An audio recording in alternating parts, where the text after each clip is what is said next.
Hello, my name is George Tarvola and this is Transcend Impact, an online space where I talk about various aspects of international corporate volunteering, otherwise known as Global Pro Bono. My last post was all about the benefits of successful Global Pro Bono. So this week's question is, what makes successful Global Pro Bono? Because while Global Pro Bono has a very high return on investment and great potential impact, there are several key factors that require consideration in order to achieve success. Today I'll talk about 4 phases of Global Pro Bono, namely the getting started phase, the design planning phase, the in-country placement and post-placement, with a particular focus on the design planning phase. And while I'll be drawing on best practices from Global Pro Bono programs around the world, there really is no best way to do Global Pro Bono, as what is considered best practice is extremely relative, highly situational, and shaped by the realities of what is appropriate and feasible for each company. In all cases, it's important that Global Pro Bono is managed with the same rigor as any other company function. Otherwise, it risks being taken less seriously, not seen as an asset to the company, and ultimately marginalized. Fundamentally, it's critical that social impact is seen as the highest priority and the #1 determinant of success. Or in other words, good for the community, good for the employees, good for the company, in that order. So firstly, successful Global Pro Bono in any company requires a department to drive the program. In most cases, it's CSR departments that 1. Provide dedicated case management to shape projects, select and prepare volunteers, and ensure satisfactory completion of work. 2. Fight for budget and resources. And 3.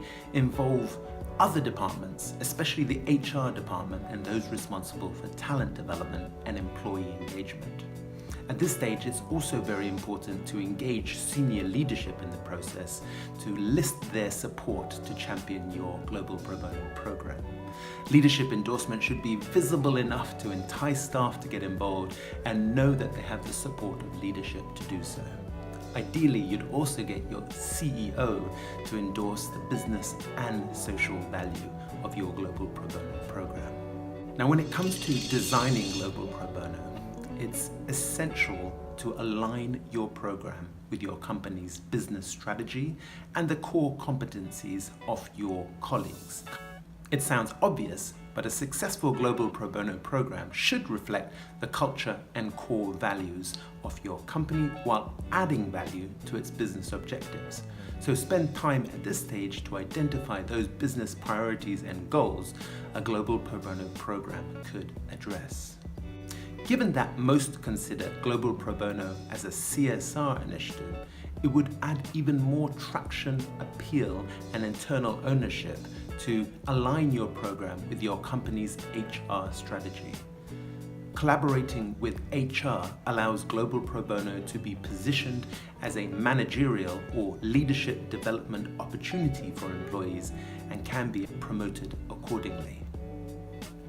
Not only does this present a potential co-funding opportunity, it also allows you to set HR objectives, identify indicators, and what relevant data to collect and track to measure talent outcomes.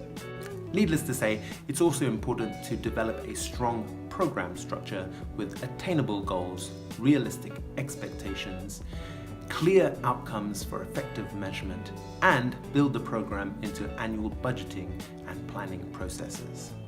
Now, in my last video, I mentioned the importance of getting the right fit, by which I meant selecting the right Global Pro Bono volunteers with business skills that could be adapted to apply to the nonprofit world.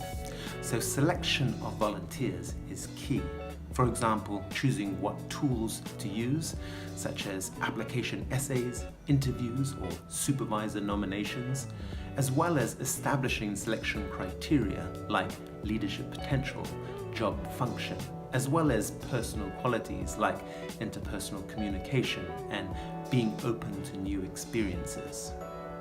On the flip side, it's equally important to get the right fit with the right social impact organization that is credible and reputable and has had their needs assessed, so you know the project is a high priority need and they are ready to accommodate global pro bono volunteers, which means they have appointed a staff focal point, they have a clear decision-making process, and will provide adequate support to global pro bono volunteers to ensure successful placements.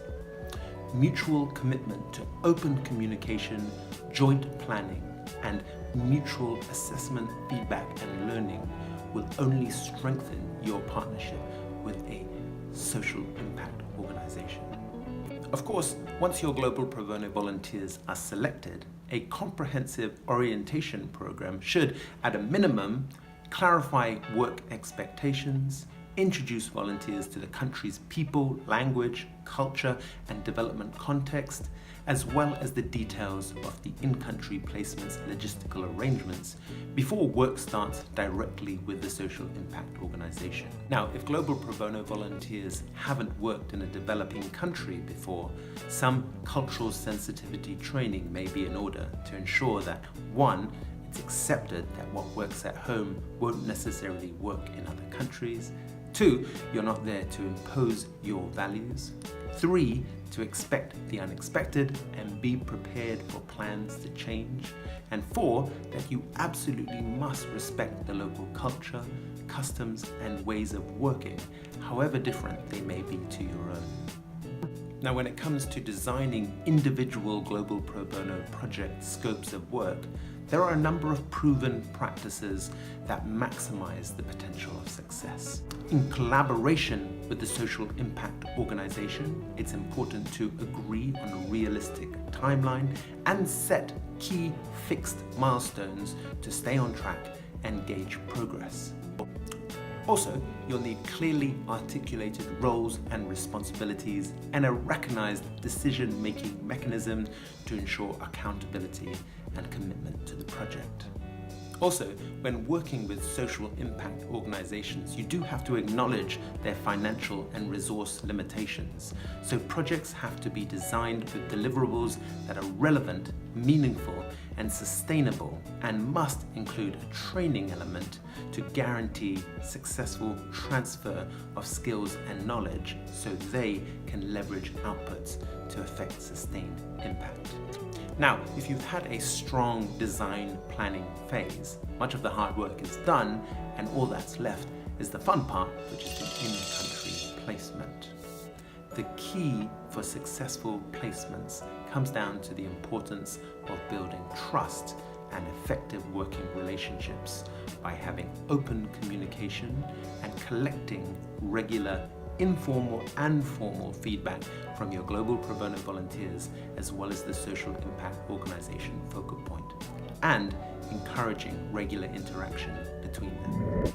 Now, I will post a detailed video just about monitoring evaluation of global pro bono, but suffice to say, it is critical to measure your program and evaluate the impact on the social impact organization, the global pro bono volunteers, and your company in order to determine the level of success of your project and your program.